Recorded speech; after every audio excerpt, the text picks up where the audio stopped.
Vamos dar início à nossa mesa redonda. Formação de professores, práticas de ensino e manuais didáticos. Vamos agradecer aqui a presença da professora doutora Marlene Cainelli, professora doutora Margarida Dias. Professora Marlene Cainelli é da UEL, possui graduação em licenciatura em História pela Universidade Estadual de Londrina, mestrado em História pela Universidade Federal do Paraná e doutorado em História Social pela Universidade Federal do Paraná. Atualmente é professora associada da Universidade Estadual de Londrina, tem experiência na área de História e Educação, atuando principalmente nos seguintes temas: ensino de história, formação de professores, educação histórica, saberes escolares, saberes docentes. Professora do programa de mestrado e doutorado em educação e mestrado em história. Atualmente desenvolve projeto de pesquisa Ensinar História, um estudo sobre as práticas de ensino e a produção de narrativas históricas por professores de História da Educação Básica, com financiamento pelo CNPq 2015-2017. Líder do grupo de pesquisa História e Ensino desde 1994. Pós-doutora em História em Educação na Universidade Federal do Paraná e pós-doutora em Educação Histórica pela Universidade do Minho, em Portugal. Coordenadora do PNDE História, coordenadora do PIBID História da Universidade Estadual de Londrina. A doutora Margarida Dias, do meu lado, possui graduação em História pela Universidade Federal da Paraíba, mestrado em Sociologia pela Universidade Federal da Paraíba e doutora em História pela Universidade Federal de Pernambuco. Tem experiência na área de História, com ênfase em Teoria da História e Metodologia do Ensino de História, atuando principalmente nos seguintes temas: ensino de História, livros didáticos de História, formação de professores, historiografia, memória e patrimônio cultural histórico. Atualmente é professora associada a 4 do Departamento de História da Universidade Federal do Rio Grande do Norte. Foi representante de História na Comissão Técnica do PNLD, nas avaliações de 2007, 2008, 2010, 2011, 2013 e 2014. É coordenadora da coleção Ensino de História da editora da UFRN, que conta atualmente com 7 volumes. Quero dar boas-vindas, professores, e passo a palavra à professora doutora Marlene Cainelli. Professoras, sejam bem-vindas. Bom, boa noite a todos. Em primeiro lugar, eu quero agradecer o convite para participar dessa mesa com a professora Margarida, que fazia muito tempo que eu não a via, amiga de longa data. Agradecer o convite da professora Conceição para estar aqui nesse seminário de estágio. E dizer que é muito bom estar num seminário que se dedica a discutir o estágio, né, na formação de professores, principalmente nessa fase de término do estágio, né, que a professora Conceição estava dizendo, que esse evento ele tem que acontecer em dezembro, porque ele coroa aí o estágio supervisionado do curso de História. Então, trabalhar o estágio nessa forma de pesquisa é muito interessante. O tema, o trabalho que eu vou apresentar aqui, tem muito a ver um pouco com o que foi discutido hoje à tarde nas apresentações aqui dos 60 anos do curso de História, que é um pouco das discussões que envolvem para que serve ensinar história, né? E as discussões que envolvem as problemáticas de um mundo que nós estamos vivendo hoje em torno dos revisionismos sobre a história. O que eu estou pretendendo, vou apresentar para vocês, faz parte de um estudo que nós fizemos em Londrina, no PNLD 2017, que foi a avaliação dos livros didáticos 2015, dos livros de 6º ou 9º ano, que hoje estão sendo utilizados nas escolas no Brasil. Esse estudo que nós fizemos é um estudo longo, que teve vários temas que foram trabalhados nesse estudo. Nós estudamos, eu e a professora Sandra Regina, que foi coordenadora pedagógica do PNLD, nós fizemos um estudo sobre o tema da ditadura militar, que entrou dentro de um projeto que eu desenvolvo com a professora Maria Auxiliadora Schmidt em Curitiba, sobre conflitos e temas controversos. O tema da escravidão brasileira, o tema do trabalho, como é que o indígena é trabalhado nos livros didáticos, e o tema de como que o livro didático trabalha o ensino-aprendizagem a partir das atividades que o livro didático trabalha, né, dos exercícios que o livro didático escolhe para trabalhar nos temas.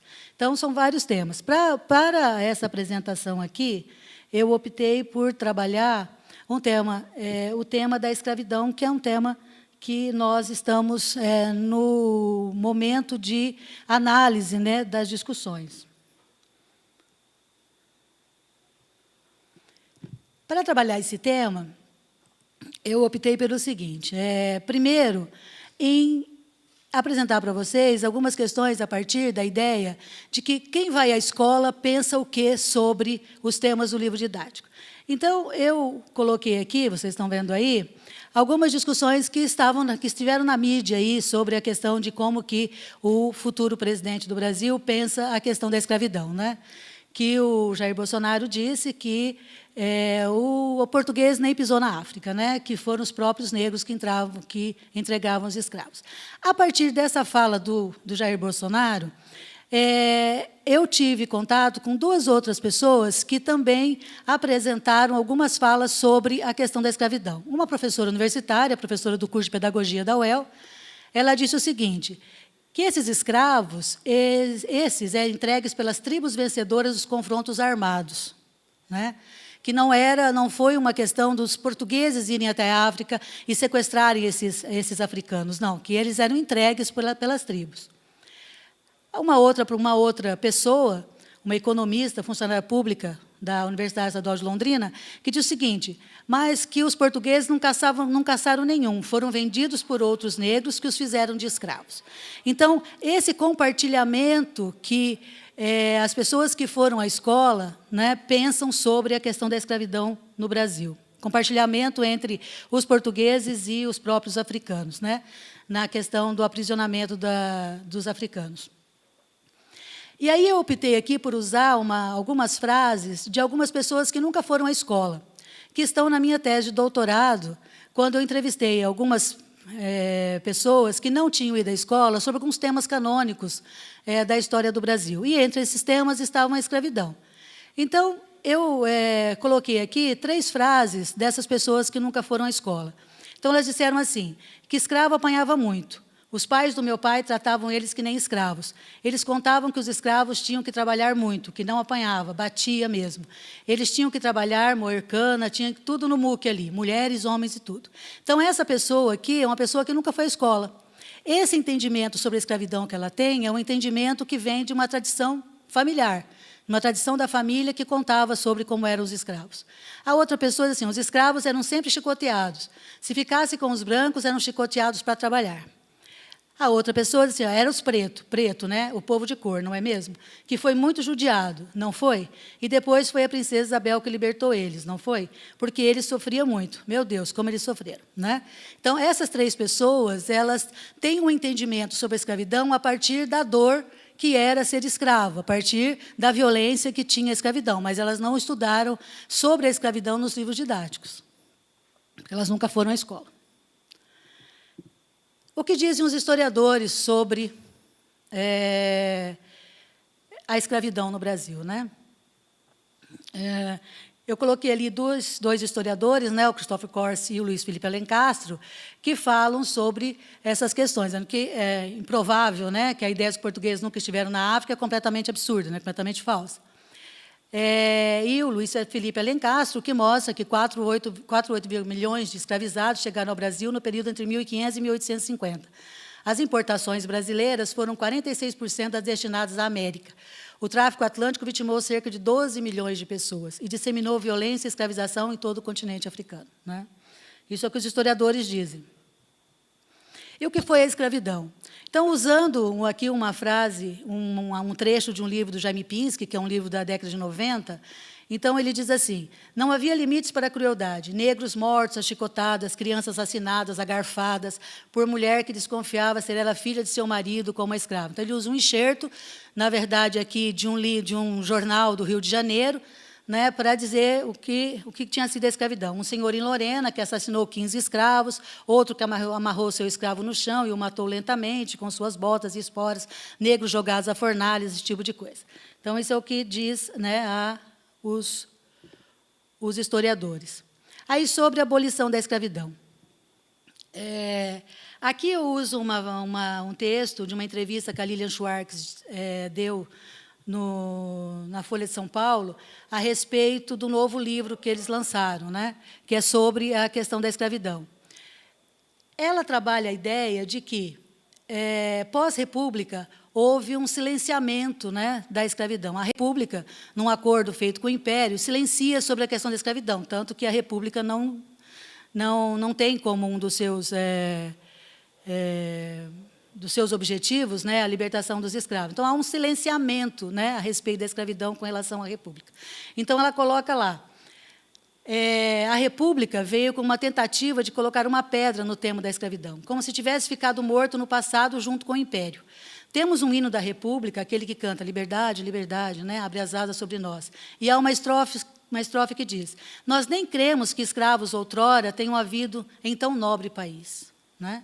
Ou seja, 1 ano e meio depois, os republicanos afirmavam não acreditar mais que tivesse havido escravidão.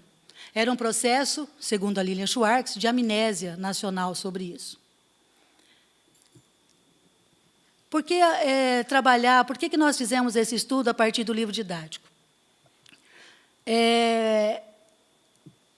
Nós temos que ter em mente que o livro didático no Brasil é um dos materiais mais utilizados pelas crianças, pelos indivíduos, né, no país. É onde o indivíduo vai ter, na verdade, o contato com a história-ciência em toda a sua vida, praticamente. Né? O livro didático é o livro que o brasileiro tem acesso, é o livro que o brasileiro vai ler. Ele vai ler livro didático de história, de geografia, de ciências. É esse livro que ele vai ter contato, na verdade, a maior parte da sua vida, porque, segundo a Associação Brasileira de Livros, é o único livro mesmo que os brasileiros leem, esse livro a partir da escola. Então, o incentivo à leitura na escola é muito importante, porque é só na escola que ele tem acesso aos livros. Posteriormente à escola, esse acesso aos livros desaparece. Não há um hábito do brasileiro, por exemplo, na biblioteca pública, pegar um livro para ler.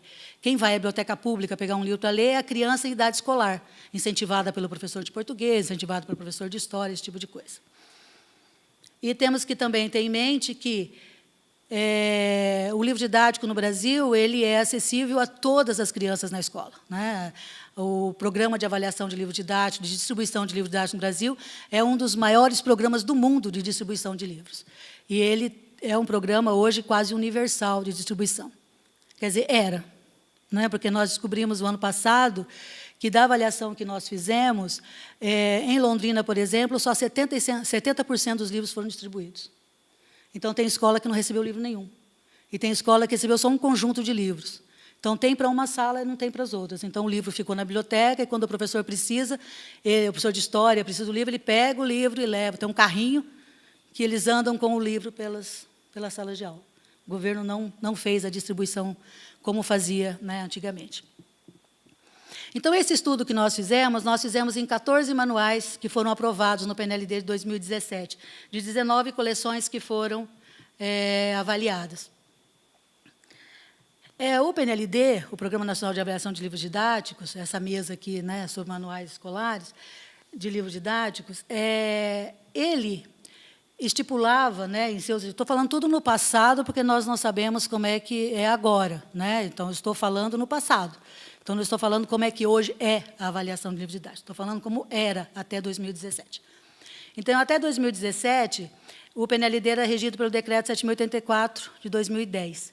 Neste, estipulava que seriam elaborados editais próprios para avaliação. Entre esses editais próprios que eram feitos para avaliação, nós participamos desse edital 2002 de 2015, tá, de avaliação dos livros didáticos. Os livros didáticos, eles eram regidos por esse edital, e nesse edital haviam várias questões que eram importantes para serem avaliados, para serem abordados pelos avaliadores, né? Entre eles, alguns princípios e critérios que eram importantes, tanto para a exclusão do livro como para a avaliação do livro. E entre esses critérios de avaliação, haviam os critérios elaborados a partir das leis de diretriz e base da educação e a partir das leis, né, que legislavam sobre a questão dos africanos e afrodescendentes, a partir da questão indígena, esse tipo de coisa. Ocorreram muitas ações afirmativas nos livros didáticos, a partir, aí já não me lembro mais de que ano, a respeito de uma valoração das populações indígenas, da história da África, da história dos afrodescendentes, e dos idosos, e das crianças, e tudo mais. Houve toda uma perspectiva de ações afirmativas em torno da forma como esses indivíduos apareciam nos livros didáticos, desde o primeiro ano até, né, o ensino médio. E essas questões eram importantes porque eram questões que poderiam eliminar um livro. Se esse livro trouxesse algum preconceito de classe, algum preconceito com relação à cultura afrodescendente, alguma questão negativa, né? Porque vocês podem perceber que a maior parte dos livros didáticos, até um certo momento, trabalhavam muito a questão do afrodescendente, do africano, muito a partir da negatividade dessa situação do africano no Brasil, né? Então, eles sempre apareciam em situações ou de pobreza ou de violência, né? E não em ações positivas, né? Nunca havia, por exemplo, um afrodescendente no Brasil em uma situação, por exemplo, um médico, vai aparecer num livro didático, nunca era um negro, sempre era, né, um branco. E o negro sempre aparecia em situações, ou na favela, ou esse tipo de coisa. Então, houve uma tentativa dos livros didáticos de também promover uma positividade dos africanos e afrodescendentes nos livros didáticos, mas também uma tentativa dos livros didáticos de tornar a história do africano mais do que apenas a história da escravidão brasileira, né? Porque o africano aparecia nos livros didáticos no Brasil a partir da escravidão, e não antes da escravidão. Então, houve, assim, uma perspectiva de tentar perceber esse afrodescendente, esse africano, antes dele estar em situação de escravizado. Então, ele não era o escravo brasileiro, ele era um africano que tinha se tornado escravo, né? Entre os critérios específicos, eliminatórios, para o componente curricular de História, que havia critérios eliminatórios para todas as áreas, né? No caso da História, havia, com relação ao africano, um específico, que era que o livro didático ele teria que orientar o professor sobre as possibilidades oferecidas pela coleção didática para a implantação do ensino de História da África e da cultura afro-brasileira e da história das nações indígenas. Então, por exemplo, um livro didático que não tivesse essa perspectiva, poderia ser um livro didático eliminado. No estudo que nós fizemos, nós percebemos algumas questões nessas coleções, algumas questões que promoveram alguns avanços nessa temática da escravidão nos livros didáticos, e algumas ausências também nós percebemos a partir dessa avaliação que nós fizemos nessas 14 coleções. Uma das questões foi com relação ao enfoque da história da África, né? Com o enfoque mais na história da África e menos no processo de imigração, o que aconteceu, ou na diáspora dos povos africanos, provocada, sobretudo, pelo processo de colonização e imperialismo implementados pelas nações europeias na espacialidade africana, a discussão referente à migração forçada dos povos africanos ao Brasil, bem como o histórico da adaptação e construção de uma cultura afro-brasileira no país, acabou sendo pouco discutida. Porque o que aconteceu com os livros didáticos? Eles acabaram focando muito mais na história da África e muito menos na questão da migração forçada dos africanos para o Brasil. Então, há muito da história da África nos livros didáticos agora e pouco de como que aconteceu essa migração forçada para o Brasil. Uma outra coisa também que aconteceu foi a diminuição do continente africano.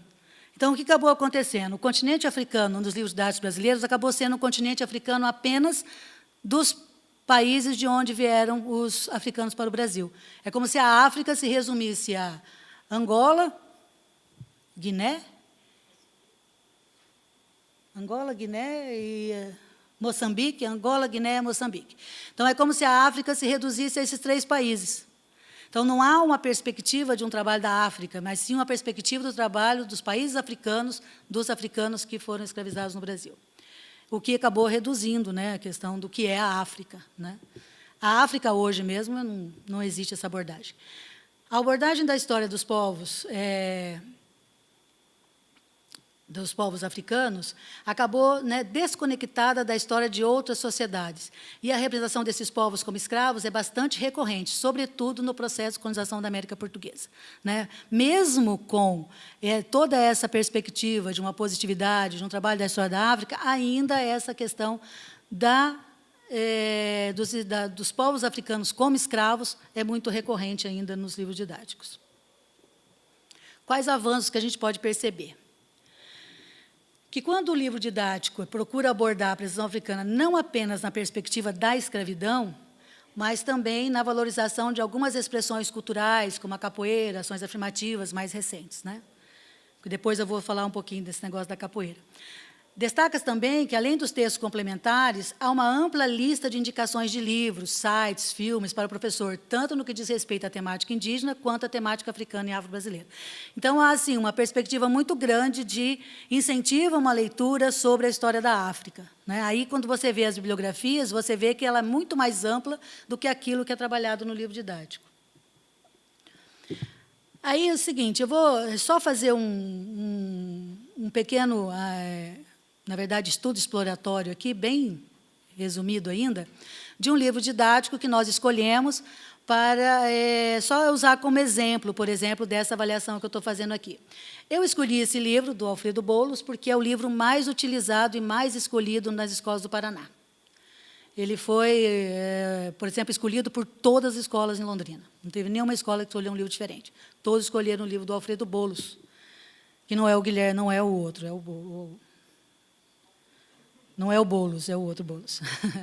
Porque teve uma professora, que eu não lembro se foi depois no Mato Grosso, né, que ela entrou com uma ação dizendo que não podia usar esse livro, porque esse livro era no candidato à presidência, lá, de esquerda. Mas não é o Alfredo, né, o outro é Guilherme. Né? É Guilherme Boulos, o outro? Guilherme. Então, não é o Guilherme, é o Alfredo. É uma doutrinação. Aliás, se fosse do Guilherme, talvez fosse melhor, né? Mas esse é do Alfredo Boulos. Esse livro do Alfredo Boulos, que é o livro do 8º ano, onde a temática, né, da escravidão brasileira é trabalhada. Então, esse é o sumário do livro, né, que é Dominação e Resistência, Africanos no Brasil, Dominação e Resistência. A primeira pergunta do livro, do Alfredo Boulos, é muito sintomática da ideia que tem o Bolsonaro sobre não ter os portugueses... não ter pisado na África, ou da professora de pedagogia que diz que quem dava os africanos para os portugueses eram os próprios africanos. A pergunta dele é, havia escravidão na África antes dos europeus? É a primeira pergunta que ele faz para as crianças. Aí, guerra, escravidão e tráfico atlântico, resistência, atividades lá retomando. Então, são 31 páginas sobre a questão da escravidão. Então, a primeira, como eu disse, né, a primeira frase é bem contundente, né, dessa história, afirmando com a legitimidade dos historiadores, porque aí o Boulos responde a pergunta, né? Ele faz a pergunta, claro que ele não ia esperar as crianças responderem, né? Então, ele mesmo responde as perguntas, né? Então, ele fala, segundo os historiadores especializados, sim, havia escravidão na África, né? O livro parte, então, da ideia de que os europeus, no caso os portugueses, apenas aumentaram uma prática que já existia, né? E não criaram uma prática mercantilista, comercial, de escravizar os homens na África, né? Essa questão do mercantilismo, né, dos portugueses terem inaugurado o mercantilismo, né, de pessoas na África para o Brasil, isso o livro não toca em nenhum momento. Né? Ele trabalha a questão da escravidão sem números, ou dinheiro, ou valores, ou se ficaram ricos, se não ficaram ricos, esse tipo de coisa. Então, o conteúdo é trabalhado no livro, eu coloquei 6º ano aqui, mas é o 8º ano, eu acho que é. do ensino fundamental. São dedicados, primeiramente, 35 páginas, esse período que entrega a primeira unidade do 8º ano, chamada de Dominação e Resistência, que se dedica a estudar a colonização portuguesa na América. Tá? O capítulo 1, aí tem todos os textos que eu já comentei. Na questão da resistência, o exemplo marcante é a questão da capoeira, caracterizando uma resistência cultural. As imagens que dão suporte ao conteúdo são de africanos descendentes praticando a capoeira. Tá? Então, é essa imagem aqui. Por que eu coloquei a capoeira e a questão dessa resistência ser a partir de questões culturais? Em outros momentos, o Boulos também vai colocar que havia resistência a partir da prática da religião. Além da capoeira, também se resistia a partir da religião. No estudo que nós fizemos sobre a ditadura militar, nós percebemos que a ditadura militar é trabalhada no livro didático a partir de 5 eixos narrativos. É trabalhada a partir do eixo da cultura, a partir do eixo da economia, a partir do eixo da resistência e a partir do eixo cultura, resistência, economia e política. Das 14 coleções aprovadas, 10 coleções trabalham a ditadura a partir do eixo da cultura. É a cultura que define, é a resistência cultural que define a ditadura brasileira. Assim como a resistência dos africanos não era matar o senhor à colherada, não era assassinar os senhores, não era se suicidar, não era a violência, era a capoeira, né? Era a religião. Né? O eixo é também cultural. Nesse sentido, uma hipótese que nós estamos levantando a partir do estudo que nós fizemos da ditadura militar e do estudo que nós estamos fazendo da questão da escravidão, a gente percebe que o livro didático brasileiro ele opta em temas traumáticos ou controversos da história do Brasil por uma história higienizada, por uma história sem dor, por uma história sem violência, por uma história sem sangue, por uma história sem sentimentos. Né? O livro didático trabalha a escravidão brasileira no mesmo tom que ele trabalha a proclamação da República, no mesmo tom que ele trabalha a chegada de Cabral ao Brasil. A dizimação dos indígenas é trabalhada no mesmo tom de Cabral chegando e trocando, sei lá, miçanga, espelhinho com os indígenas. Né? É trabalhado na mesma questão. Então, assim, há uma opção deliberada do livro e deliberada pelos autores em trabalhar as questões controversas ou traumáticas para as crianças de uma forma higienizada, de uma forma naturalizada.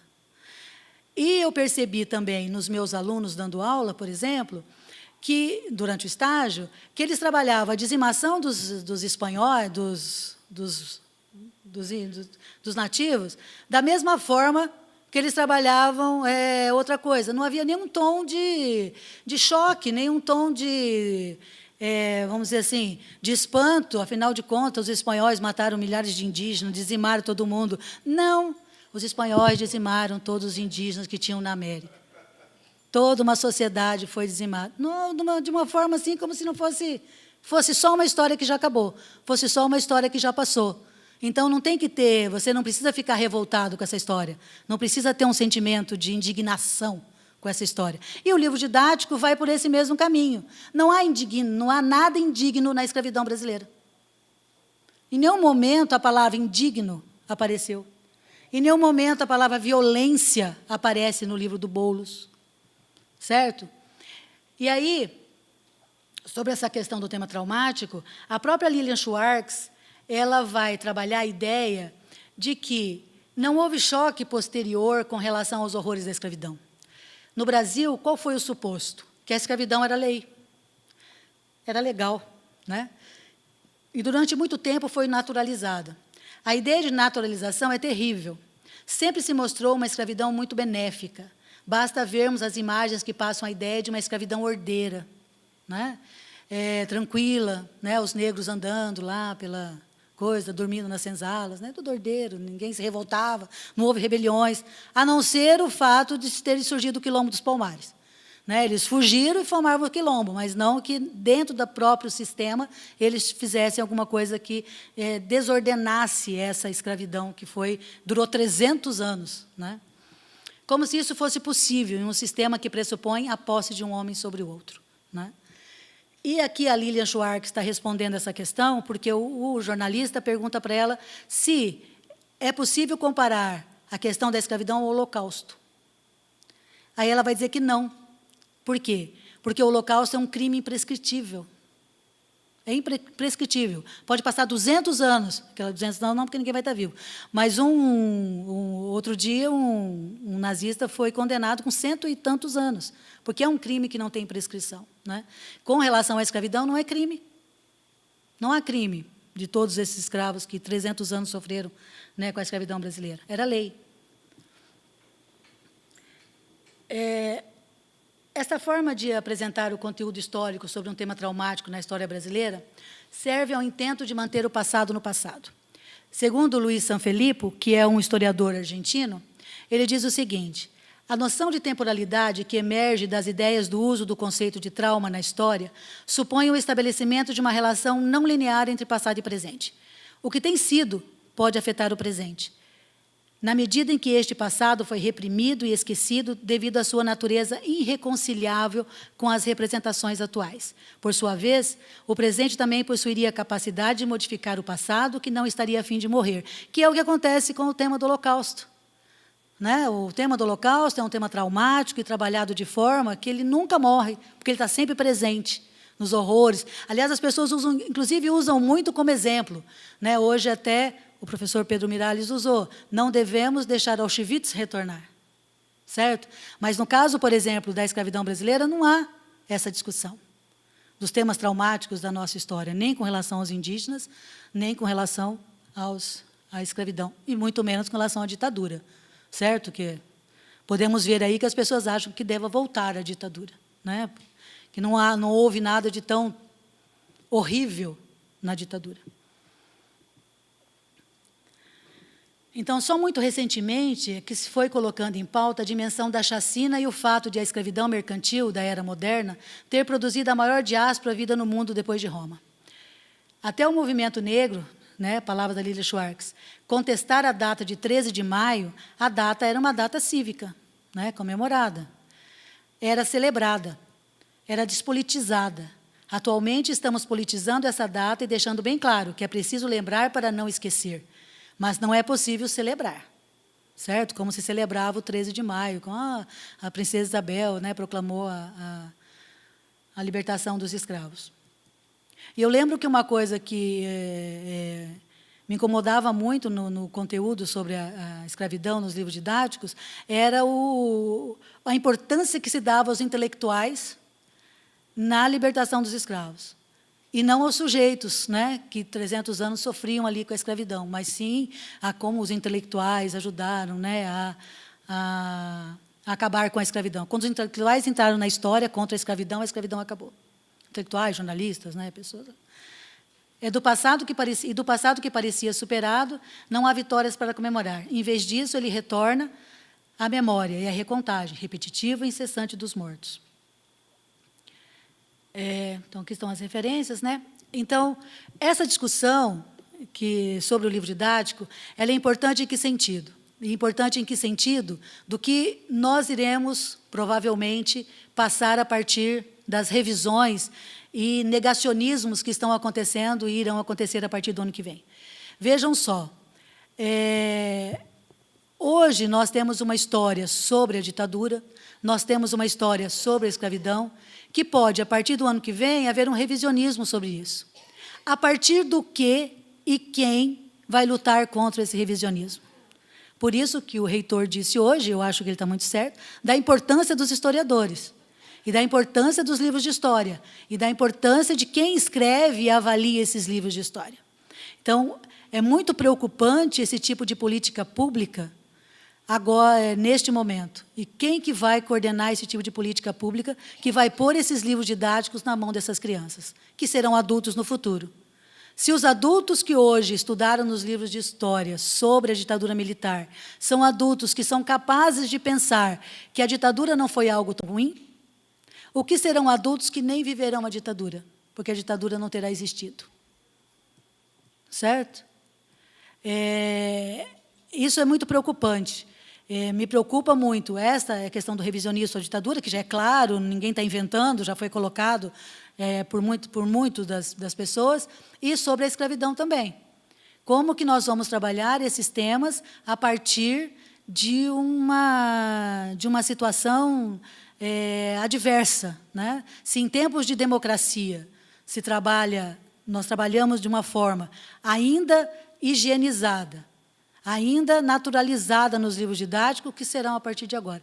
E essa questão da naturalização, da higienização, foi uma coisa que nos surpreendeu muito, porque nós achávamos, que eu trabalhei durante 10 anos na avaliação de livros de 10 anos na avaliação de livros didáticos, e nós achávamos que esses livros estavam melhorando. Mas aí, quando você teve a ideia dos 14 livros juntos, sobre ditadura, foi tão impactante quanto da escravidão. Porque a ditadura é assim, todos os livros didáticos trabalham da mesma forma. A única imagem no livro didático sobre a ditadura que tem uma tortura é a do Herzog. É a única imagem permitida nos livros didáticos. Eu digo permitida, é um permitido ideológico, não é um permitido porque a gente tinha, quer dizer, os livros tinham censura, não. É permitido coletivamente, na minha opinião, é permitido, sei lá, ideologicamente, numa memória coletiva. Só o Herzog é permitido nos livros para as crianças verem o Herzog enforcado. Não há outra imagem, nenhuma. Por que os 14 livros escolheram a mesma imagem? E aí, outro dia, a professora de prática de ensino, mas que foi professora de História do Brasil na UEL, colocou as imagens da tese dela no Facebook, porque ela trabalhou a questão das mulheres que foram torturadas na ditadura militar. São imagens super impactantes, de documentos públicos, que poderiam estar nos livros didáticos, mas não estão. E aí, essas imagens, sim, mostrariam que a ditadura foi violenta, que a ditadura foi uma coisa horrível, que a ditadura, sim, matou gente, não só o Herzog. Né? Porque, para os alunos, parece que só o Herzog morreu. Né? O enforcado, ou suicidado, porque o livro mesmo não coloca que foi. Provavelmente, dizem, quem sabe, né? Foi enforcado. Então, o que a gente tem que descobrir, perceber e analisar muito é por que os livros trabalham dessa forma. Né? Por que tanto que o título do artigo do texto que nós produzimos, as lembranças permitidas mesmo. Dentro de um período de democracia, né, as lembranças permitidas que hoje as crianças veem nos livros didáticos. Né? Uma ditadura que resiste pelas músicas do Chico Buarque, né? Que teve como morto o Herzog, e só. Né? E o resto é tudo burocracias, como o AI1, AI2, AI3, AI4, AI5, que são colocados no livro didático de forma burocrática. Né? Então, essas questões do livro didático são muito importantes. Parece uma leitura menor, mas é uma leitura importantíssima na formação de uma memória coletiva e na formação do que os indivíduos que depois se tornam médicos, engenheiros, mecânicos, professores de matemática, sabem sobre a história do Brasil. Então, isso é muito importante, a gente não deixar de pensar sobre esses livros. E guardar os livros que a gente tem em casa, porque os próximos podem não ter esses conteúdos. Né? Então, guardar como documento histórico. Né? Então, é isso, gente. Obrigada.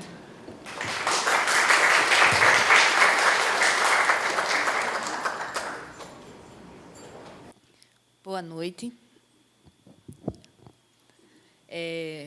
Bom, inicialmente, agradecer ao convite da professora Conceição. Nós acabamos de vivenciar lá na minha universidade, lá na UFRN, tanto a comemoração dos nossos 60 anos do curso, quanto um evento exatamente desse tipo, de apresentação dos trabalhos de estágio.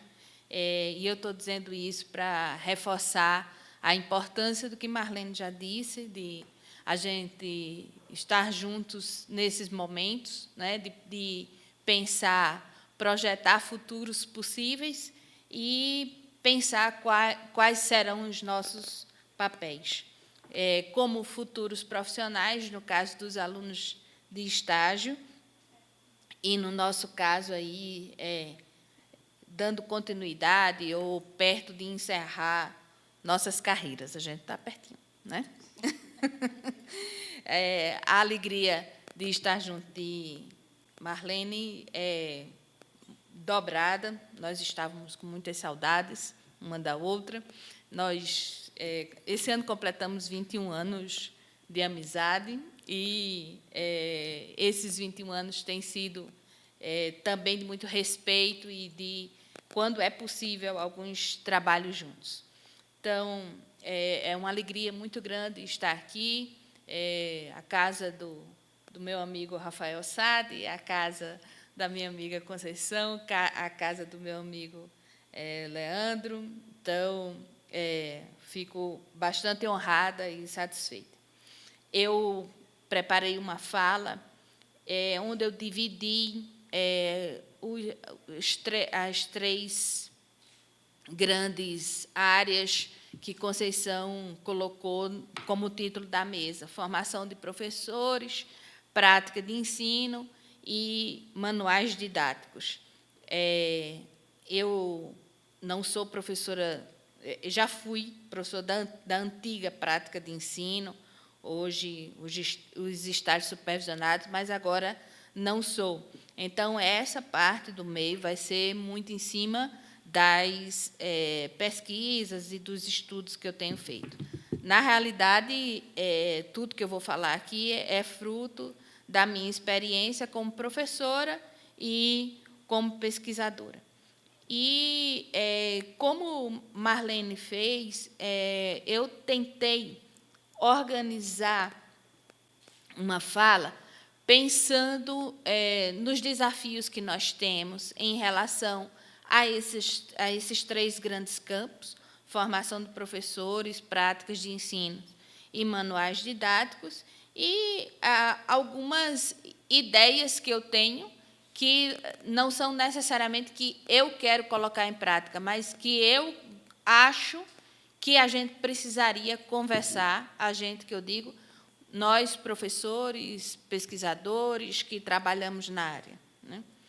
Então, a primeira questão em relação à formação de professores, a necessidade da mudança, né? Há várias pesquisas que demonstram, com dados, sobre o quanto a formação de licenciandos, não só de história, mas aqui nós estamos falando da gente, quanto as licenciaturas não atendem às expectativas dos professores, não atendem às expectativas de formação, seja por uma atuação profissional que se executa ainda durante o curso, né? Aqueles alunos, eu fui um caso desse, acho que Marlene também foi, e tantos outros, né? Ainda no curso a gente começa a dar aula em escolas particulares e tal, e o que a gente chama diferença entre teoria e prática, ou o que a gente vê na academia, o que vê na escola, é muito grande. Mas, como coordenadoras do PIBID, Marlene está coordenando lá na UEL, eu também estou coordenando na UFRN, e esse acompanhamento que a gente faz na escola ainda vê esse sentimento dos alunos. Claro que vocês que estão aqui na Federal de Goiás podem dizer que a experiência de vocês é diferente, e ótimo se vocês puderem dizer isso. Então, eu estou falando a partir de pesquisas que eu li e de conversas dentro do campo com os colegas. Há uma necessidade de mudança, porque nossos cursos ainda estão muito centrados na oralidade, né? Os nossos cursos ainda são principalmente cursos de exposição, seja para os professores, seja para os alunos. Aqueles trabalhos que são feitos com o nome de seminário e tal, ainda é muito apresentação de textos, ou discussões de textos, são, na realidade, apresentações de texto, né? muito mais do que o debate do leitor com o autor. Então, os cursos, de uma forma geral, todas as nossas atividades ainda estão muito centrados na oralidade, e com avaliações pontuais, né, seja na tradicional prova, seja nos trabalhos de final de disciplina, ou em forma de artigo, ou em forma de pequenos ensaios monográficos, mas ainda com avaliações bastante pontuais. Nós não temos uma sistemática, repito, se eu estiver falando coisa que não é realidade da Federal de Goiás, vocês fiquem à vontade para logo depois discordar e dizer como é que é, mas, pelo menos dos cursos que eu acompanho e dos artigos que leio e dos relatos de experiência que tenho dos colegas, é isso que se configura. Havia, no Plano Nacional da Educação, uma data de transformação, ou pelo menos uma data para induzir a mudança disso. 2017 seria a mudança das nossas licenciaturas, com aquela PEC do teto dos gastos. O Plano Nacional da Educação praticamente ficou inviabilizado, e eu, de minha parte, não vi, também repito, se outros cursos estão fazendo, gostaria de receber a notícia, mas o que deveria ter sido uma movimentação nacional pela reforma das licenciaturas, obviamente, não só da história, mas de todas as licenciaturas, isso foi bastante prejudicado pelos acontecimentos que vêm ocorrendo desde 2016 e tudo que se sucedeu ao impeachment da presidenta Dilma Rousseff. Então, nossos cursos estão centrados na oralidade e ainda na figura do professor, né? Aquela ideia de transmissão ainda continua bastante forte, embora isso já tenha sido questionado das mais variadas formas, pelas mais variadas correntes, desde o final do século XIX, mas a figura do professor continua sendo a figura fundamental de sala de aula, não que ele não seja, mas no sentido de exposição, né? Eu reclamo com meus alunos quando eles dizem uma maldita frase: não, a professora não deu aula, ela só fez um trabalho em grupo, né? Então, essa ideia de que ou você está expondo, né, ou você está falando, ou você está apresentando slides, ou você está fazendo uma fala desse jeito que eu estou fazendo, se não for isso, não é aula, né? E, para a gente mudar essa cultura, tem sido bastante difícil, mesmo no local onde seria absolutamente viável, né? Que é nas nossas universidades, por conta das estruturas que nós temos e do tempo que nós temos para organizar nossas atividades e tal. Eu não estou dizendo que a gente é um bando de desocupado, como se faz crer, mas eu estou dizendo que, em comparação com as 40 horas de aula, né, ou 20 horas de aula dadas pelos nossos colegas da educação básica, essa condição nós teríamos de fazer. Então, dada a estrutura que nós temos, em termos de equipamentos, de condições mesmo, de recursos materiais e de tempo para planejamento, biblioteca e todos os outros equipamentos, a gente já poderia ter superado isso totalmente nas universidades. Eu não estou dizendo com isso que uma disciplina ou outra não o faça, ou que um curso ou outro não faça mais, ou que alguns professores não consigam, nas suas áreas, fazer. Eu estou só dizendo que isso é a regra e que as exceções que exatamente conseguem driblar esse padrão, né, infelizmente, só confirmam essa regra. e cursos ainda muito centrados na comunicação do conhecimento, por alguns chamados conhecimentos substantivos, ou desses conteúdos que a Marlene chamou aqui, canônicos, no que é entendido como aprendizado de história, né? Então, uma grande parte dos cursos ainda organizados, sobretudo nas chamadas disciplinas específicas de história, no chamado quadripartite, né? Antiga, medieval, moderna, contemporânea, Brasil, colônia, império, república, né? E, dentro dessas disciplinas, ainda muito a comunicação, né? a divulgação de pesquisas que estão sendo feitas, de materiais que estão sendo produzidos. Os professores se esmeram em renovar essas pesquisas que são lidas, esses trabalhos que são lidos, mas disciplinas ainda muito centradas na comunicação do resultado dessas pesquisas, né? Alguns professores entendendo que estão renovando, exatamente porque não estão trabalhando a história política quando trabalham o Brasil, mas estão trabalhando outros temas, como Marlene bem apontou aqui a questão da cultura, a questão da resistência e outras questões, né? Então, e, por fim, que eu já disse, mas só para reforçar, os cursos ainda muito eurocêntricos, não é? Toda a história do mundo vista a partir da comunicação ou da colonização, da submissão à Europa.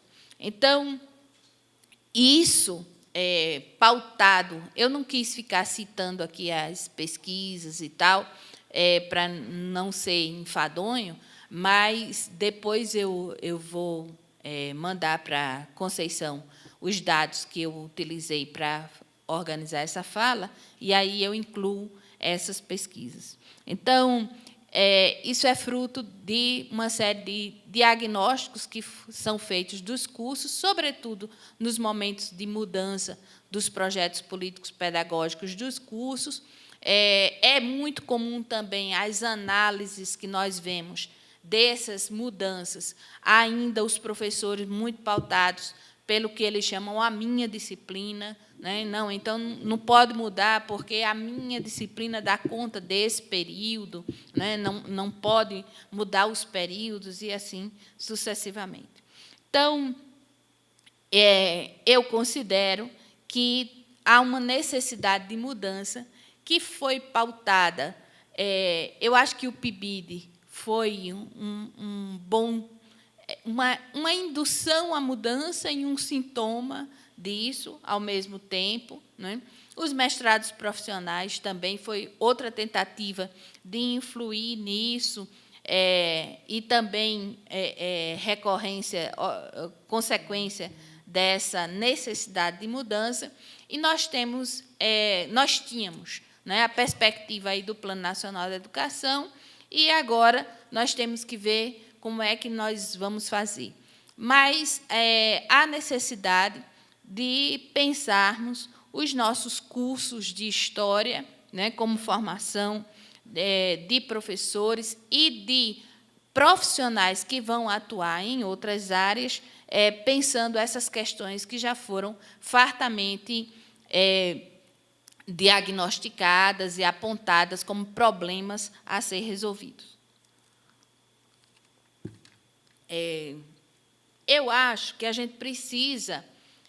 eu usei aqui uma frase, ousar para inovar, mas eu nem diria que é uma ousadia, porque, na realidade, são experiências que já vêm se fazendo há tanto tempo. Eu referencio sempre muito a minha orientadora, a pessoa que foi responsável pela minha formação, que é a professora Joana Neves. E ela sempre dizia: Margarida, a questão do ensino de história não são os problemas, é porque os problemas não se renovam. Ela dizia daquela forma como ela gosta de falar, sempre com muita ironia, sempre com muito bom humor. Então, quando eu escrevi essa frase, ao mesmo tempo eu fiquei pensando nela e dizendo: poxa, ousar para inovar não é bem a expressão, mas no sentido de que, vamos dizer assim, nós temos uma série de problemas que se repetem na formação dos professores e, sobretudo, dos professores universitários. Eu estou falando aqui das nossas, do que nos cabe em relação à formação de professores. Então, por isso que eu deixei, de qualquer forma, o ousar para inovar, embora sabendo que não é nenhuma ousadia e que já houve inovações desse tipo. Então, uma coisa que a gente precisa pensar é no perfil do profissional que se quer, né? Muito menos na ideia desse professor que vai transmitir, né? Ou quando a gente fala de uma forma que é mais adequada, vamos dizer assim, aos nossos tempos, não, nós temos que formar o professor que vai construir o conhecimento. Muito bem. Então, qual é esse profissional? O que é que esse profissional precisa saber? O que é que ele precisa manejar? O que é que ele, qual é esse ser profissional, né, que ele precisa ser? Então, nós devemos pensar muito mais nesse perfil do que nesses padrões que, infelizmente, ainda pautam muitos cursos, que não, você tem que aprender a história do Brasil, você tem que aprender a história, sei lá, da América, tem que aprender a pré-história e assim sucessivamente. Então, disciplinas ainda muito centradas nesse conteúdo e não pensando nesse profissional que se quer atingir, né? E, para mim, esse profissional, eu estou dizendo para mim, e, gente, estou, obviamente, pedindo licença, mas eu sei que é o pensamento de algumas pessoas e também é diferente de outras pessoas. Então, é uma opinião que eu estou dando, como eu disse antes, uma opinião baseada no que eu venho estudando, mas é um posicionamento meu. Um profissional que entende que o aprendizado do conhecimento histórico é uma prática social. Ela não é algo específico da escola, né? Mas ela perpassa uma série de espaços em que nós vivemos. Nós chegamos à escola sabendo já de uma série de histórias ou tendo uma série de informações, e esse profissional que se quer, mesmo que a gente pense o licenciado como essa pessoa que vai atuar num espaço específico, que é a escola, mas esse profissional poderá e tenderá a atuar também em outros espaços de construção de conhecimento que acontecem em nossa sociedade. E romper com a dicotomia teoria-prática. Vejam, eu estou falando isso em relação à formação de professores, eu estou falando em relação aos nossos cursos, né? Eu não estou falando só das licenciaturas, porque eu acho que, mesmo sendo uma minoria, os outros cursos de graduação, os bacharelados, eles também formam profissionais de história que vão atuar em espaços que geram conhecimento histórico e que, portanto, constroem nos cidadãos esse conhecimento. Então, eu estou falando de todos os cursos, né? Quando eu falo em romper com a dicotomia teoria-prática, é porque ainda há uma visão muito forte, desde aquela que eu falei no início, né, que é a sensação dos nossos alunos, é o sentimento dos nossos alunos, e talvez tenha sido a sensação de muitos de nós. Não, isso aqui uma coisa é na universidade, outra coisa é escola, ou até alguns alunos dizerem: nossa, o que eu aprendi na universidade não me serviu na escola, ou como isso vai me servir, não é?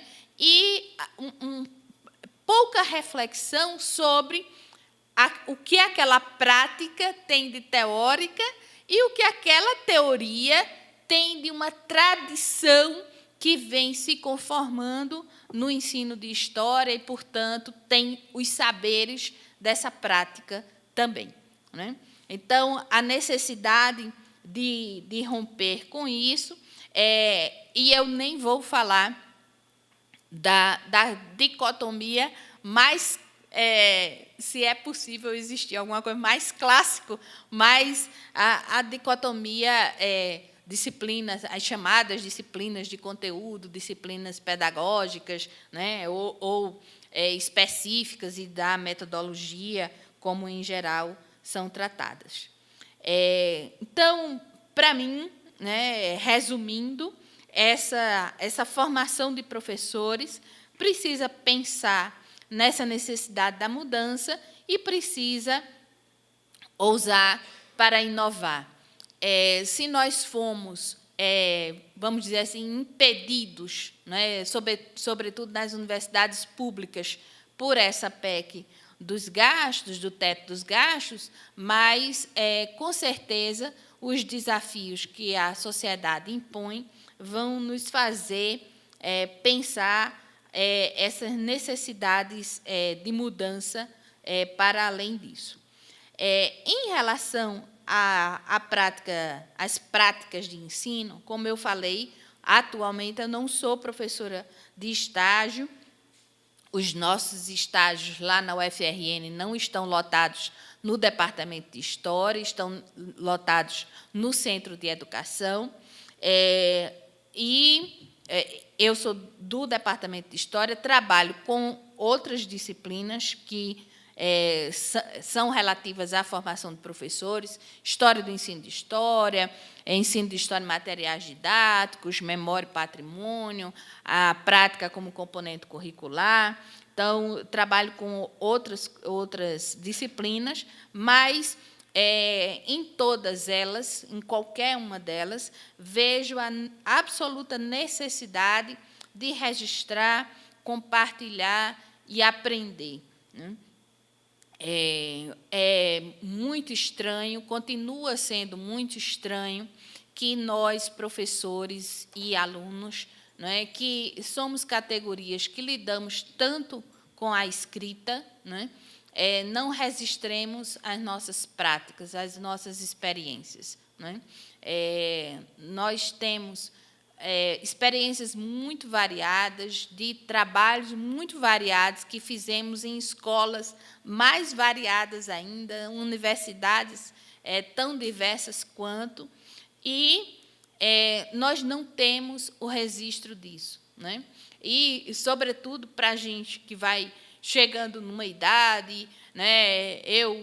A Marlene, já estamos... Eu estou com 33 anos de sala de aula, Marlene deve ter algo próximo a isso, né? Então, nós vamos acompanhando os nossos alunos e vendo os alunos se repetindo, né? Seja nas suas descobertas, seja nas suas experiências. E a gente fica pensando o quanto isso poderia ter sido evitado, né? De experiências ruins, ou de eles terem que inventar a roda, vou usar essa expressão, né? No sentido deles baterem muito cabeça para conseguirem pensar algo, quando aquelas experiências já foram vivenciadas por outros profissionais.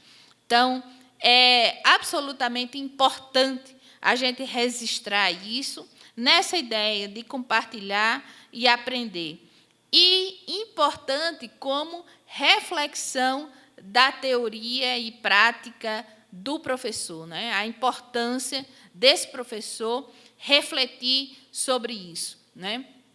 A gente colocar em prática, não só, vamos dizer assim, de uma forma que nós naturalizamos, né? Porque nós, professores, depois que a gente passa os momentos iniciais, aí a gente naturaliza isso, como todos os profissionais. Qualquer profissional faz isso na sua área, né? A gente não organiza mais como organizou na universidade, fazer o plano de aula, escrever o objetivo e tal. Você faz isso automaticamente. Às vezes, você faz isso num caderno que você anota, às vezes, você prepara aquelas fichas, né? Mas, às vezes, nem dá tempo disso e você sabe mais ou menos, ou sabe exatamente o que você quer chegar com aquela aula, com aquela atividade e tal.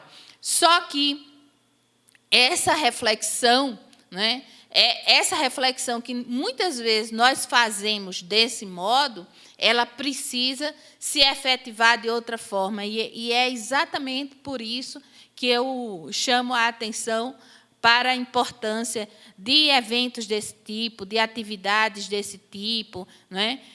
Que a gente faça sempre, junto com a nossa comunidade, junto com o nosso curso, essas reflexões no final do semestre, independente, ou no início, né, de um semestre para outro, independente de fazer um evento com convidados, como Conceição faz aqui, mas, mesmo que seja só a nossa comunidade, que não é pouco, tentar fazer disso uma prática que forme continuamente professores e futuros professores, né? E, desse modo, combater o que se coloca de uma forma inferior como o relato de experiência, né? Quantas vezes, não é, Marlene, organizando eventos, a gente já viu, não, professora, eu não tenho pesquisa para apresentar, isso é só um relato de experiência, como se esse relato de experiência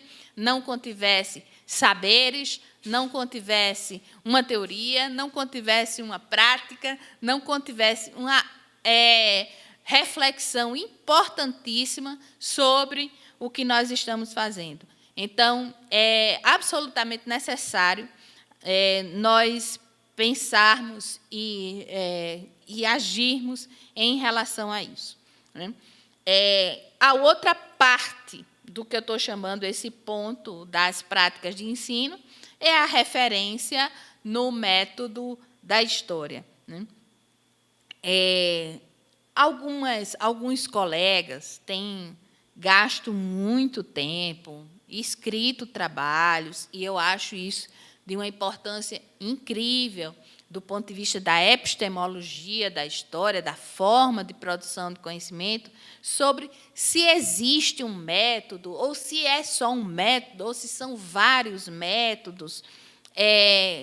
Eu me pergunto se essa polêmica é realmente importante para a formação do cidadão. Eu acho que, aí já respondendo, fazendo como o Boulos, não esperando vocês responderem, mas respondendo, eu acho que essa polêmica é importante e essa produção de conhecimento é importante do ponto de vista da epistemologia histórica. Mas, para pensarmos a educação básica, acho que é importante que a gente parta do princípio que existe um método, né? Mesmo que a gente saiba, olha, isso aqui, pelo menos, não é, todo mundo faz, que é elaborar um problema, fazer um recorte temporal e espacial, trabalhar com fontes, trabalhar com fundamentos teóricos e metodológicos e resultar isso em uma forma de apresentação ou numa narrativa. Acho que esses 5 pontos é comum a todos os profissionais de história. E acho que isso que eu chamo de método, é isso que eu estou chamando de método, é importante para o aprender a aprender, né? Para que a aula não esteja centrada no professor, para que o professor não seja o detentor da verdade, para que o aluno descubra a beleza que é aprender a construir o conhecimento. Então, acho, resumindo agora esse segundo ponto, que é o menorzinho, exatamente porque Eu estou entre pessoas, tanto Conceição quanto Marlene e vários outros aqui, que detêm muito mais esse conhecimento. Então, resumindo, o que eu entendo, juntando lá com as inovações, né? Acho que registrar, compartilhar e aprender e ter a referência no método histórico são os desafios das nossas práticas de ensino. E, por fim, para encerrar e a gente poder conversar, a questão dos manuais didáticos. Eu vou dizer como eu concebo o manual didático hoje. Para mim, e para a história que eu e Marlene também vivenciamos, né? Nós não podemos falar, Marlene ainda fala até 2017, eu só falo até 2015, porque eu só participei até janeiro de 2015. Então, Marlene tem mais uma experiência, mas nós não estamos falando do que está acontecendo nem do que acontecerá. Mas da política pública, como eu participei, eu concebo o manual didático como um material de referência e equiparação de condições, como uma política afirmativa, como foi a política de cotas, como é a questão da merenda escolar, como é a questão do transporte escolar, ou seja, você dá condições,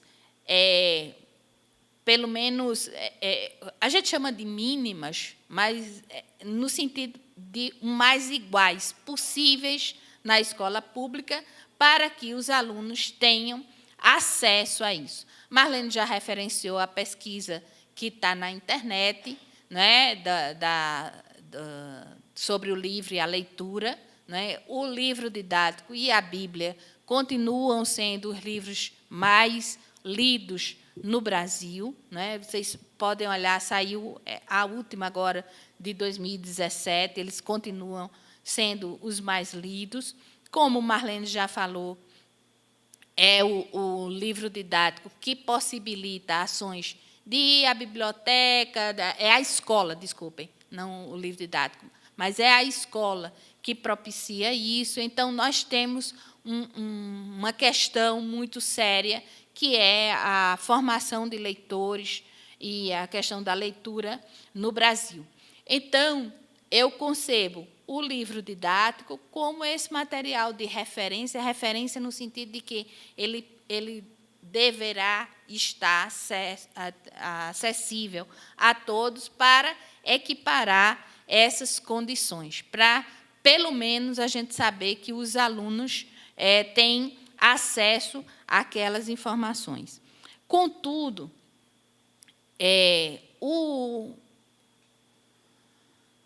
o ideal, na minha visão, seria a renovação desses livros, né? Já foi dito também em várias pesquisas, seminários, né, que houve uma uniformização dos livros didáticos. Isso que Marlene apontou. Olha, 14 coleções, trabalhando a mesma imagem, trabalhando o mesmo tipo de conteúdo e tal. Então, isso é notório. Tem algumas causas, mas uma das principais é o fato de que as editoras são empresas, elas querem lucrar o máximo que puderem, né? E elas não investem, né, na reescrita, vamos dizer assim, desses livros. Então, os livros, como Marlene explicou, sai o edital, os editais vão exigindo as coisas e vão exigindo exatamente porque a gente não tem outras políticas, né? Aí eles vão exigindo isso, exigindo aquilo. Não exige conteúdo, mas exige, como Marlene já apontou, não pode ter estereótipo, não pode tratar o negro só como escravo, não pode ter imagens de mulheres e de negros só em condições subalternas e tal. Então, no que os editais vão desenhando isso, o que acontece é que as editoras vão atendendo, umas melhor, outras piores, a essas demandas e vão uniformizando esse tipo de livro, né? As editoras, efetivamente, elas não investem para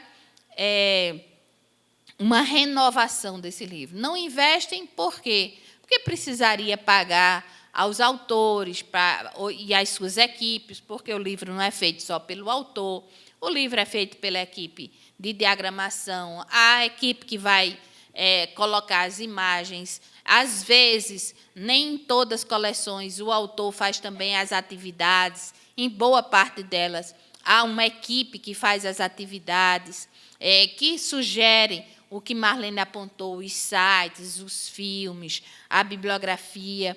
Então, isso precisaria de uma reescrita, vamos dizer assim.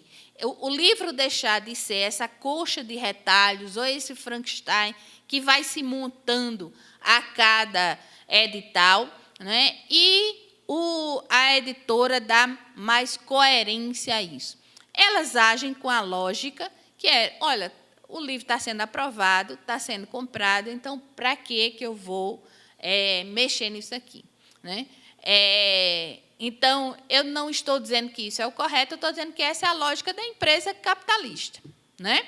Então, vamos lucrar o máximo, né? E aí, quanto menos eu invisto nisso, mais lucro eu tenho. Por isso que eu coloco como um desafio para a gente também, porque nós só vamos pressionar se nós tivermos oportunidade de pressionar e força para pressionar, primeiro, se a gente estudar muito bem isso. Estudar, que eu estou dizendo, não são os pesquisadores que estudam livros didáticos, mas estudá-los enquanto profissionais que vamos trabalhar com eles, né? Se Conceição tivesse nos dado a incumbência de falar aqui sobre sites, eu estaria dizendo a mesma coisa, ou se ela tivesse dado a incumbência de falar sobre livros paradidáticos ou jogos, eu estaria dizendo a mesma coisa. Então, eu estou dizendo sobre os livros didáticos porque essa é a nossa incumbência. Nós precisamos estudar, né? Futuros profissionais de história precisam analisar esse material, mas analisar para além do erro, do anacronismo, né, analisar a partir dos dados que nós já temos hoje por inúmeras pesquisas levantadas, né? Aqui dos próprios colegas da Universidade de Goiás, da professora Dolinha, que está aqui presente, da professora Marlene, uma série, a professora Cátia, a professora Cícia, a professora Ernesta, muita gente já estudou o livro didático, a gente tem condições, tem dados suficientes para a gente estudá-lo enquanto material que é utilizado e o que é que ele significa para a sociedade brasileira, né? Discutir as relações entre eu botei aqui de uma forma bem clássica, né, o conhecimento histórico acadêmico e o conhecimento histórico escolar.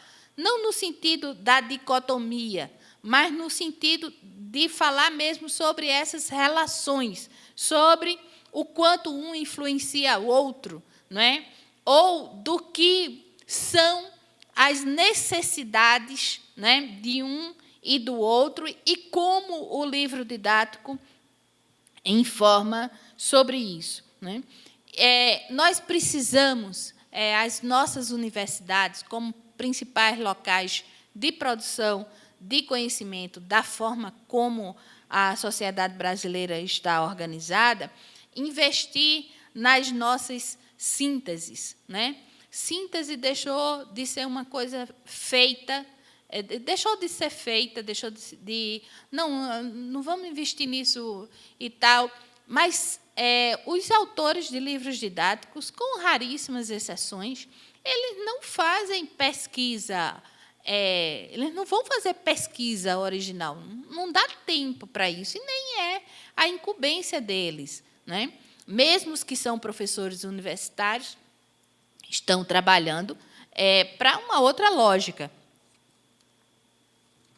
Não estou dizendo que essa lógica é inferior, superior, pior, melhor. Estou dizendo que é um outro material que a gente precisa refletir sobre isso, mas o professor Itamar Freitas, da Federal de Sergipe, fez uma pesquisa muito interessante, pegando as principais sínteses de história do Brasil. Acho que a última que ele pegou foi a de Melri de Priori, aquela de 2012, mas ele pegou desde os anos 30 até 2012 e mostrando as pouquíssimas alterações dessas sínteses, né, e como é que elas reverberavam nos livros didáticos. Então, assim, é só uma pista para a gente pensar que esses materiais didáticos eles precisam ser vistos.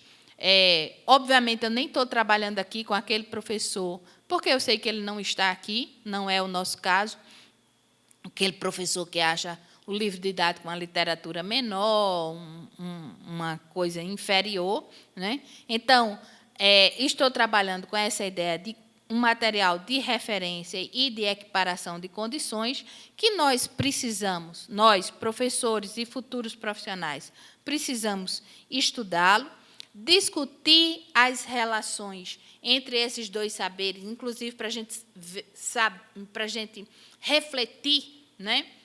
Já há uma série de pesquisas sobre isso, como é que esses conhecimentos se relacionam e como essas sínteses que são feitas, na sua maioria, por profissionais de história, né, como é que elas alteram ou não os livros didáticos de história. E portanto, para finalizar mesmo, a renovação desses materiais passaria pela necessidade de uma reescrita mesmo. Eu não tenho outra expressão para os livros didáticos que não essa colcha de retalhos, né? Textos gerais que muitas vezes não combinam com os textos complementares, às vezes se opõem, né? Às vezes se complementam, mas de uma forma muito tosca, vamos dizer assim. Atividades que ainda estão muito centradas no analise, faça uma pesquisa sobre isso, né? Escreva sobre isso, analise tal coisa. Você não tem uma diversificação de propostas, de atividades, né?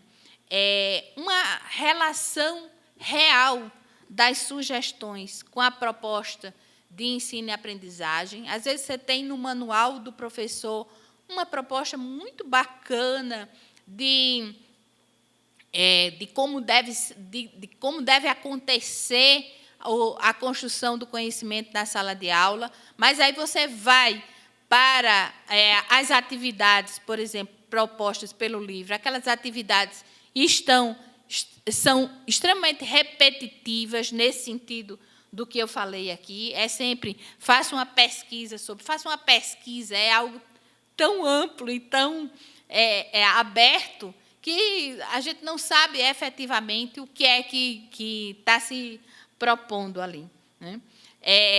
Então, essa questão do investimento em atividades, né, e da reescrita dos textos, de uma coesão e coerência, as questões básicas de um texto, né, de uma outra forma. E, por fim, isso que Marlene já falou aqui, o investimento em imagens, né?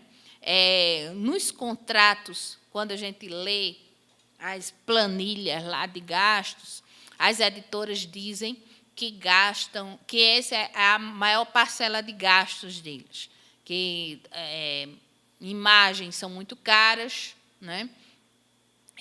Se você for pagar direito autoral, encarece muito o livro, e aí eles trabalham com imagens, principalmente de domínio público. Marlene já desfez essa informação aqui, mas o argumento deles principal é esse, é que trabalham com imagens de domínio público exatamente para não alterar muito os gastos na produção do livro e encarecer o produto final. Mas é isso que tem levado às críticas, né, absolutamente corretas, por exemplo, de todas as imagens sobre escravidão serem exclusivas, ou, na sua maioria, dos quadros do Debré, materiais do Rugendas, do Ecaute, mas, sobretudo, do Debré, né? Então, essas imagens, que é um documento, vocês sabem, para a nossa cultura hoje, fundamental, né? Nós estamos muito acostumados com a imagem, e os alunos que estão na escola, na educação básica, mais ainda. Então, a renovação desses materiais precisaria passar pela reescrita desses textos, na minha avaliação, no investimento em imagens, no investimento em atividades, numa relação real das sugestões daqueles sites que Marlene falou, sites, bibliografia, jogos, filmes, né? Esse material, em geral, ele é posto ao final de cada capítulo do livro, mas, quando a gente vai analisar, tem muito pouco a ver, ou a gente não vê essa ligação, é só, entre aspas, para isso que Marlene disse, é só para o professor se atualizar, mas ele está também no livro do aluno. Qual é o objetivo para o aluno?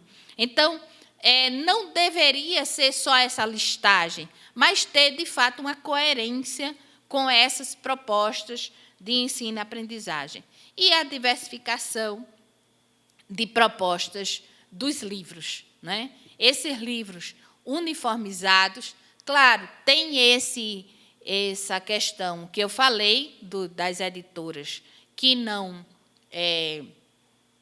investem nessa diversificação, mas tem também, aí da época que eu estava na comissão técnica do PNLD, foram feitas algumas pesquisas e, por exemplo, a saída das coleções de história temática foi praticamente porque elas não eram mais escolhidas. Então, as editoras não quiseram manter para uma coleção para não ser escolhida. E eram coleções, no geral, eram coleções exatamente provenientes da renovação dos livros didáticos e, em geral, propostas muito boas.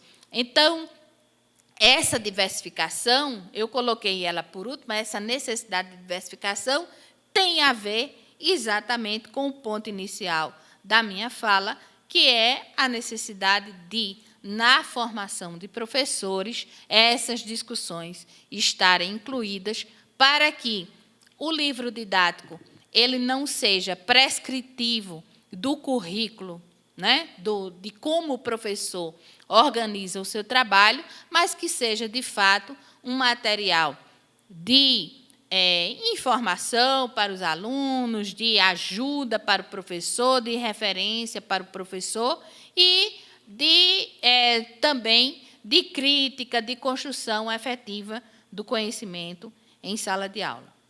Acho que era isso e, obviamente, estou disponível para o debate.